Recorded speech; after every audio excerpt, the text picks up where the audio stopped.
आचार्य जी प्रणाम। होली का पर्व नज़दीक है। पिछले कुछ वर्षों से देख रहा हूँ कि इस दिन लोग एक दूसरे को रंग लगाते हैं। जवान लोग मोटरसाइकिल इत्यादि पर सवार होकर निकलते हैं, एक दूसरे पर अंडे कीचड़ इत्यादि फेंकते हैं। लड़कियों पर पानी के गुब्बारे इत्यादि फेंके जाते हैं। मुझे ये सब बड़ा झूठा और बेकार लगता है। मैंने निर्णय लिया है कि इस बार एकांत में अपने साथ समय बिताऊंगा इस दिन। आचार्य जी कृपया बताएं कि होली को बिताने का सम्यक तरीका क्या है, ताकि मैं अपने साथियों को भी बता सकूं। देखो, जब आसपास ये सब चल रहा होगा तो ये तो नहीं कर पाओगे कि एकांत में बैठे रहो। ये तो बड़ी मनहूस सी बात है। दुनिया होली खेल रही है, एकांत में बैठ गए, हो ही नहीं पाएगा तुमसे। तो जब होली का प्रभाव मन पर पड़ना ही है तो उसको सुप्रभाव होने दो। या तो ये करो कि उस दिन विदेश निकल जाओ जहाँ होली मनाई ही ना जाती हो। तब तो ये कह सकते हो कि साहब होली पर उपद्रव होता है और हम होली को छोड़ आए पीछे। विदेश वगैरह अगर नहीं जा रहे हो, यहीं पर हो, तो होली मनाओ और अच्छे से अच्छे और ऊंचे से ऊंचे तरीके से मनाओ। भूलो नहीं कि होली का पर्व बेमतलब नहीं है, अकारण नहीं है। बहुत गहरा संदेश छुपा हुआ है उसमें। उस संदेश को याद करो, उस दिन को एक सृजनात्मक रूप दो। भाई, तुमने कहा अंडे फेंके जाते, अंडे हमेशा तो नहीं फेंके जाते होंगे। अंडे फेंकने की प्रथा भी किसी हुनरमंद ने कभी शुरू ही करी होगी, पोल्ट्री वाला रहा होगा, कुछ बात होगी। तो जब कोई ऐसा हो सकता है होनहार जो होली पर अंडे फेंकने की प्रथा शुरू कर सकता है, तो होली पर कोई अच्छी प्रथा तुम भी शुरू कर सकते हो ना। हो सकता है कि तुम्हारी प्रथा को अभी 5 ही 7 लोग माने, पर अगर चीज़ अच्छी होगी थोड़ा विस्तार लेगी। और मान लो बहुत विस्तार नहीं भी लेती तो भी तुम्हें तो ये आश्वस्ति रहेगी ना, सुकून रहेगा ना कि तुमने कुछ अच्छा करा। तो होली के पीछे जो भावना है उसको समझो और उसके अनुसार होली को मनाओ। कितने तो प्रतीक जुड़े हुए हैं ना होली से। हिरण्यकश्यप का अहंकार, हिरण्यकश्यप का अहंकार जानते हो ना क्या हुआ था उसके साथ। हिरण्यकश्यप ने वरदान मांगा विष्णु से, ठीक है, बड़ी उसने भक्ति की, बड़ी भक्ति की, लेकिन भीतर अहंकार शेष रखा। वरदान मांगा, विष्णु आए, उसने बहुत कर रखी थी तपस्या, उन्होंने भी मुस्कुरा के वरदान दे दिया। उनकी माया, वो जाने, कहानी कहती है। लेकिन चूंकि अहंकार भीतर बैठा ही हुआ था, तो जो वरदान मिला उसका इस्तेमाल उसने विष्णु के ही खिलाफ कर डाला। बम बम भोले। उसने अपने पूरे राज्य में निषेधाज्ञा निकलवा दी, बोला यहां कोई विष्णु का नाम नहीं लेगा। अब उसको जो ताकत मिली है किससे मिली है? विष्णु से मिली है। और उस ताकत का इस्तेमाल वो किसके खिलाफ कर रहा है? विष्णु के ही खिलाफ कर रहा है। अब ये इतना जबरदस्त प्रतीक है ना। क्या इस प्रतीक को केंद्र में रख के होली पे तुम कोई नई प्रथा नहीं बना सकते? अब ऐसी बात कर रहे हो, आना होली के दिन संस्था में हम ही लोग बैठ के कुछ सोच लेंगे कि चलो इस प्रतीक को ध्यान में रख के कोई नई प्रथा निकालते हैं कि जिससे सब कुछ पा रहे हैं कम से कम उसके खिलाफ ना जाएं। और हम ये खूब करते हैं। हम कहते हैं हमारे पास आज ताकत है, हम लड़ के दिखाएंगे। और लड़ तुम किससे रहे हो? तुम उसी से लड़ रहे हो जिसने तुम्हें ताकत दी। तुमने अपने ज्ञान का, अपनी शक्ति का इस्तेमाल किसके खिलाफ कर लिया? भूल ही गए कि उसी के खिलाफ जिससे तुमने ज्ञान पाया, जिससे तुमने शक्ति पाई। जो ऐसा करे उसका नाम हिरण्यकश्यप। और ऐसा करने की हम में प्रवृत्ति बहुत होती है, सावधान रहो, ठीक है। और उसके बाद क्या देख रहे हो? और कई प्रतीक हैं, जितना मुझे अभी स्मरण आता है बोल दूंगा। उसके बाद ये देख रहे हो कि बड़ी हार मिली कि उसका अपना ही लड़का उसकी आज्ञा नहीं मान रहा है। ले, अरे बाप रे, पूरे राज्य को तो उसने डरा दिया, बिल्कुल धमका के हड़का दिया है, मानोगे नहीं तो ये। और उसका अपना ही छोटू वो कह रहा है नहीं मैं तो विष्णु भक्त हूँ, मैं तो विष्णु को ही पूजूंगा, मैं नहीं मानता डैडी। अब डैडी ने जितने तरीके से हो सकता था, लॉलीपॉप दी होगी, ये दिया होगा उसको, एक्सबॉक्स दिया होगा, जो कुछ भी दिया जा सकता है, वो काहे को माने? वो भी प्रहलाद फैला हुआ है, कह रहा नहीं विष्णु चाहिए। तो अब अपने ऊपर कैसे ले अपने ही सुपुत्र को मारने का इल्जाम? तो बहन बुलवाई और बहन भी पहुंची हुई डायन। उसने सिद्धि हासिल कर रखी थी, क्या ये आग में जलूंगी नहीं और ये और वो। तो उसने बुलाया कि बुआ बुला रही हैं आना जरा। वो आ गया छोटू और बुआ जी उसको लेके बैठ गई आग में और उनकी सारी सिद्धि वहीं विफल हो गई। छोटू को तो कुछ हुआ ही नहीं, ये जल मरी आग में। ये जल मरी आग में। मतलब समझ रहे हो? जो कुछ भी तुम्हारे पास ताकत है, ज्ञान है, सिद्धि है, उसका अगर उल्टा इस्तेमाल करोगे तो वो छिन ही जानी है, तुम्हारे काम नहीं आनी है।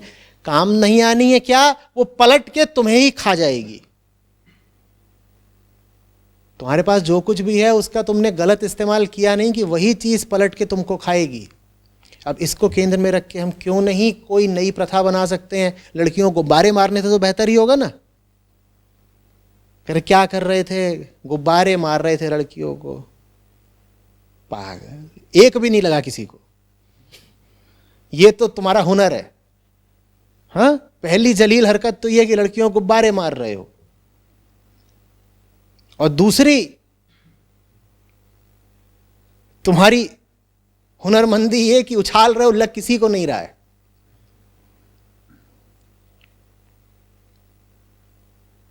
अब विष्णु, उन्होंने देखा ये सब हरकत चल रही है यहां पे, तो वो उतर आए। उन्होंने वरदान दे रखा था इनको कि ना दिन में मरेंगे, ना रात में मरेंगे, ना किसी घर के अंदर मरेंगे, ना बाहर मरेंगे, ना आदमी से मरेंगे, ना जानवर से मरेंगे, ना अस्त्र से मरेंगे, ना शस्त्र से मरेंगे, और ऐसी एक दो चीज़ें थी।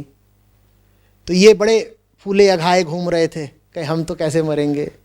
मरने के जितने तरीके होते हैं उन सब पे तो हमने कट्टस लगा दिया है, हमें तो कोई कैसे ही मार लेगा। तो वो फिर नरसिंह अवतार बन के आए। नरसिंह अवतार याद है ना, वो देखा होगा चित्रों में। हाँ, आधे जानवर आधे आदमी, ना अस्त्र का इस्तेमाल किया, ना शस्त्र का इस्तेमाल किया, नाखून, न दिन में मारा ना रात में मारा, ना अंदर मारा ना बाहर मारा, बीच में मारा देहरी पे, शाम को मारा।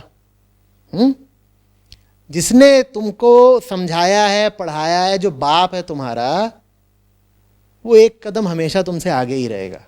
इसी बात को देसी बोध में मुहावरे के तौर पे कहते हैं कि गुरु एक दांव हमेशा अपने पास बचा के रखता है।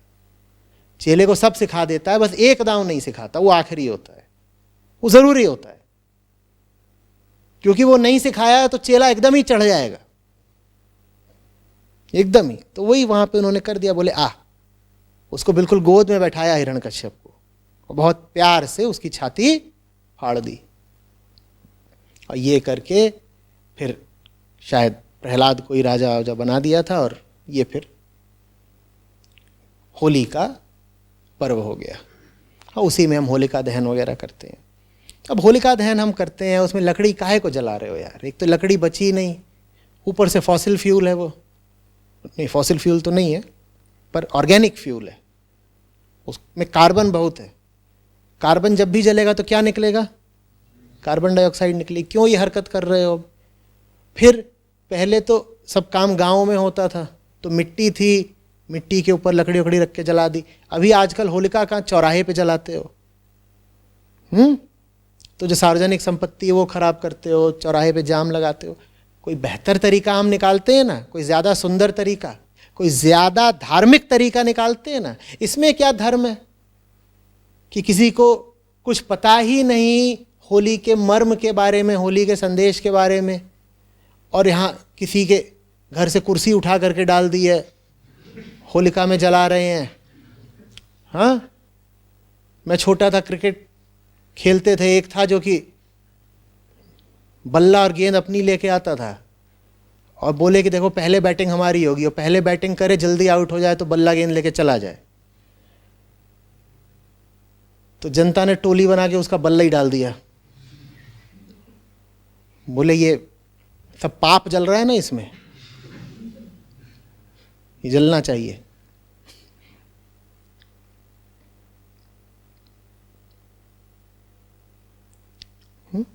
कुछ और जलाते हैं, जला सकते हैं क्या? आमंत्रण है, समस्या है, लेकिन चुनौती भी है और संभावना भी है। कुछ ऊंचा कर सकते हैं क्या हम? वही तो सच्ची धार्मिकता है ना। लगातार आगे बढ़ते रहो, चरैवेति चरैवेति, निरंतर आरोहण होता रहे चेतना के उच्च से उच्चतर स्थलों पर। ये सब करो। ये नहीं कि हम होली का बहिष्कार कर रहे हैं, हम होली मनाएंगे नहीं, हम छुप के बैठ जाएंगे, देखो मुंह पे कीचड़ लगा दिया। कुछ और करके देखते हैं। वैसे अब एक बेहतर चीज तो होने लगी है।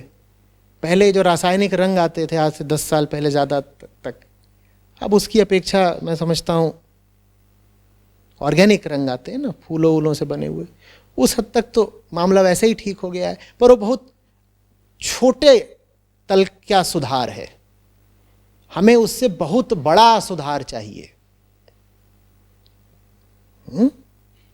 एक बात समझ लो अच्छे से, अगर चाहते हो कि धर्म मर ही ना जाए, बिल्कुल विलुप्त ही ना हो जाए, तो धार्मिक प्रथाओं को सुधारना होगा।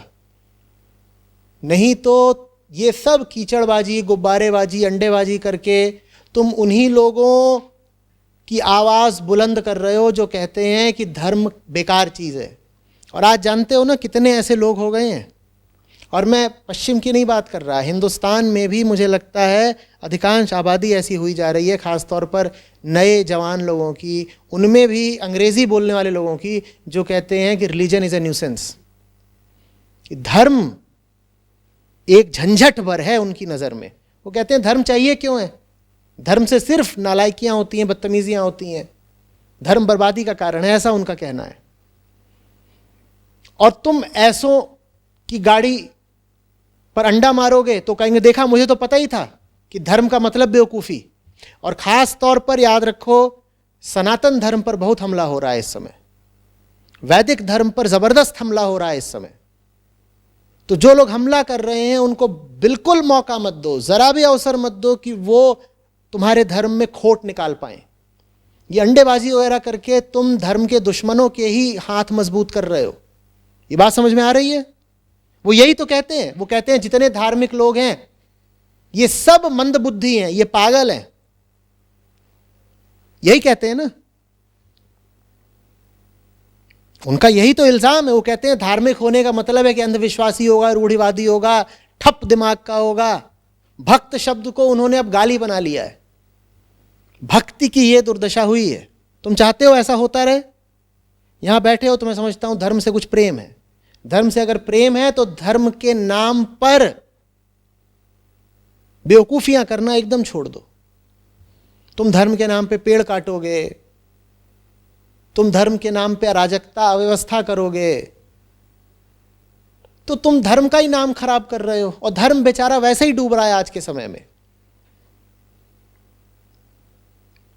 बड़ा दुख हुआ मुझे, ऋषिकेश में था, कावड़िए आ रहे थे, महाशिवरात्रि का समय था। मैंने आंखों से देखा उनमें से कुछ को स्त्रियों से दुर्व्यवहार करते हुए, विदेशी स्त्रियों से। अब वो विदेशी स्त्रियां और ऋषिकेश आई हैं, योग वगैरह सीखने आती हैं, ये कांवड़िए उनसे मज़े ले रहे हैं। वो मज़े भी अगर स्वस्थ तरीके के होते तो ठीक थे। किसी का शरीर पकड़ लो, किसी को पकड़ के बिल्कुल हिला डुला दो, किसी की देह पे हाथ फेरो, ये किस तरीके का, कौन से तल का मज़ा है भाई? और वो सब जो लड़कियां जिनके साथ ये कर रहे थे वो पूछेंगी नहीं कि ये कौन लोग हैं, ये गेरुआ वस्त्र पहन के बम बम भोले करते जा रहे कौन लोग हैं। उन्हें बताया जाएगा ये शिव भक्त हैं। तुमने धर्म का ही नाश कर दिया। मुझे बताओ कि वो जो लड़कियां थीं अब वो कभी शिव भक्ति को सम्मान दे पाएंगी? अब वो कभी वैदिक धर्म को, अब वो कभी शैव धर्म को इज्जत की नजर से देख पाएंगी? वो कहेंगी हम जानते हैं शिव के मानने वालों को, इन्होंने हमारे साथ दुर्व्यवहार करा था। तो धार्मिक आदमी का कर्तव्य आज के समय में कई गुना बढ़ गया है, क्योंकि धर्म वास्तव में इस समय आक्रमण झेल रहा है, जबरदस्त आक्रमण, अहंकार का आक्रमण, बुद्धि का आक्रमण। बुद्धि माने जो सीमित बुद्धि होती है, जो बुद्धिजीवी वर्ग की बुद्धि होती है, उसका आक्रमण।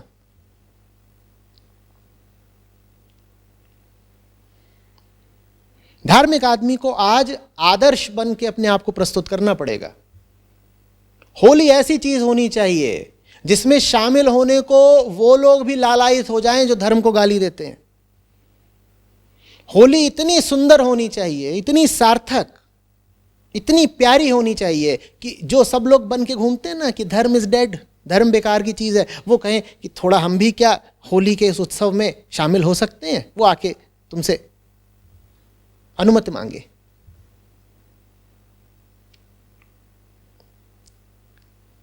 और ये बात मैं सिर्फ एक खास दिन होली के लिए नहीं बोल रहा हूं, ये साल भर की बात है।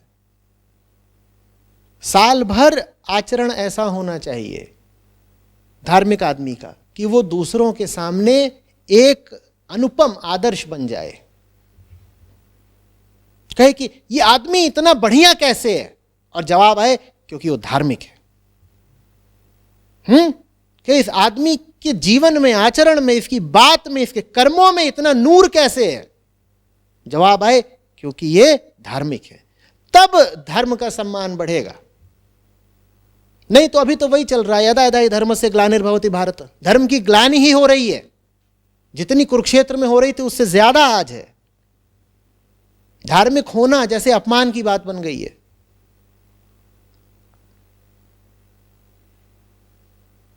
अभी आईआईटी में सत्र था मेरा, तो कपड़े पहने मैंने पूछा ठीक है, तो पीछे से किसी ने सलाह दी, बोले देखिए कुछ भी ऐसा मत पहनिएगा जो पीले जैसा हो, संतरे के रंग का हो। मैंने कहा गेरुआ बोलना चाहते हो ना? बोले हाँ। मैंने कहा पर मुझे तो वो रंग ही बहुत अच्छा लगता है, और बात आज की नहीं है, मैं 2-3 साल का था तब से मेरा प्रिय रंग है ही पीला। मैं गेरुआ वगैरह तब नहीं जानता था, तो पीला पीला बोलता था, मैं कहता था पीला पीला पीला। पर वो जो पीत वर्ण है, हमने आज उसको अपमान की बात बना लिया। ये हमने दुर्व्यवहार करा है धर्म के साथ कि अब अगर मैं गेरुआ पहनूं तो लोग सलाह देते हैं देखिए गेरुआ मत पहनिए, क्योंकि गेरुए रंग पे कब्जा हो गया है बहुत गिरे हुए लोगों का, तो आप गेरुए से दूर रहिए। मैं चाहता हूं हम गेरुए को उसकी प्रतिष्ठा वापस लौटाएं। बात समझ रहे हो? एक समय था जब कितने सम्मान के साथ गाते थे, मेरा रंग दे बसंती चोला। बसंती समझते हो ना क्या होता है? यही पीला रंग, मेरा चोला पीला हो जाए। दुनिया का सबसे सुंदर प्रतीक था गेरुआ, और उस गेरुए के साथ आज क्या क्या नहीं जुड़ गया। ठीक है, तो धर्म से अगर जरा भी प्यार हो तो जबरदस्त रूप से चौकन्ने रहो कि तुम्हारे आचरण पर उंगली ना उठ जाए।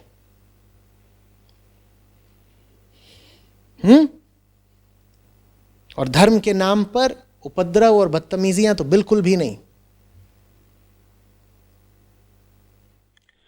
पर आचार्य जी, जो आचरण जिसके आप बोल रहे हैं कि बात उस पर उंगली ना उठ जाए, तो बाह्य आचरण के कारण हमें नहीं, देखो बात को घुमावदार करने की जरूरत नहीं है। बाहरी अंदरूनी आचरण, तुम धर्म के नाम पे लड़कियों को अंडे मार रहे हो, ये बाहरी आचरण है अंदरूनी आचरण है मुझे नहीं पता, मुझे ये पता है कि गलत है। मैं इसमें किसी तरह कोई जटिलता नहीं देखता। तुम बोल रहे हो बम बम भोले, और तुम्हारी टोकरी में एक इतनी बड़ी बोतल रखी हुई है। अब ये बाहरी आचरण है, अंदरूनी आचरण है, तुम जानो, पर ये चीज ठीक नहीं है। समझ में आ रही है बात? इसमें किसी तरह की कोई जटिलता है ही नहीं भाई। ये सब काम चेतना के गिरे हुए तल से हो रहे हैं। तुम कह रहे हो हमारे महादेव भी तो भांग धतूरा लेते हैं तो हम भी लेंगे, तो फिर तुम इस लायक भी तो हो जाओ ना पहले कि ऋभु गीता का दान कर सको। शिवत्व के कुछ बाकी लक्षण भी तुम में उभरेंगे, या बस भांग धतूरा ही तुमने सीखा है महादेव से? बोलो। तो ये सब नहीं है। कुछ चीजों में बहुत स्पष्ट होता है कि जो काम हो रहा है वो ठीक नहीं ही है। वो लीला नहीं कही जा सकती कि हम शिव भक्त हैं, हम अमेरिका की लड़की को छेड़ रहे हैं, ये लीला है। और छुपे हुए तरीके से इस छेड़ाछाड़ी से उस लड़की का उद्धार हो जाएगा। इसमें उसका कोई उद्धार है? कोई उद्धार होता तो मैं कहता छेड़ लो भाई। ये तो सीधे सीधे सिर्फ और सिर्फ छिछोरी काम वासना ही है ना, या और कुछ है? तो इन चीजों में बहस की कोई गुंजाइश नहीं है। कुछ काम तो किसी भी तरह नहीं किए जाने चाहिए, और धर्म के नाम पर तो बिल्कुल भी नहीं किए जाने चाहिए।